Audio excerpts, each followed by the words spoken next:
जसं आमदार होणं माझ्या हातात नव्हतं, ते पक्षश्रेष्ठी ठरवतील, ते निर्णय ते घेतील. आपल्यासोबत पंकजा मुंडे आहेत. पंकजाताई, उमेदवारी अर्ज भरलेला आहे, काय भावना आहेत नेमक्या? भावना अत्यंत सकारात्मक आहेत.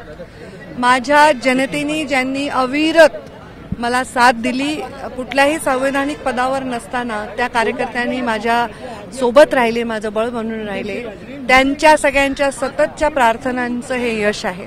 मी माझ्या पक्षश्रेष्ठींचे आभार मानते.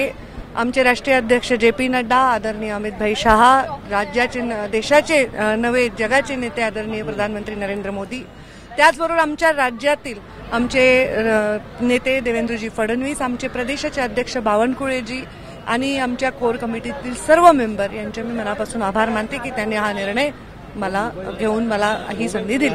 ताई, हा कार्यकर्त्यांचा विजय म्हणायचा का? कारण आपण जर बघितलं असेल, लोकसभा निवडणुकीत पराभव झाल्यानंतर काही कार्यकर्त्यांनी आत्महत्या देखील केली होती. तुम्ही स्वतः गेला होता, भाऊक झाला. आत्महत्या कोणी कराव्या असं अजिबात मला वाटत नाही, ह्याचं मी समर्थन करू शकत नाही. ती पीडा माझ्या मनात कायमच राहील. पण नक्कीच त्या 5 जणांना मी हे समर्पित करते आजची उमेदवारी, कारण त्यांचं जीव आज ते असते तर इथे घोषणा देत असते, फुलं घेऊन आले असते, फोटो काढले असते.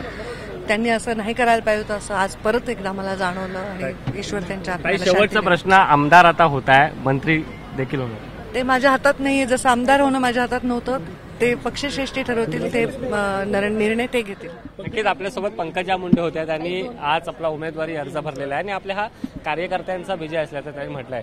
कॅमेरा पर्सन अरविंद वारगेसह सुशांत सावंत, ABP माझा, मुंबई. ABP माझा, उघडा डोळे बघा नीट.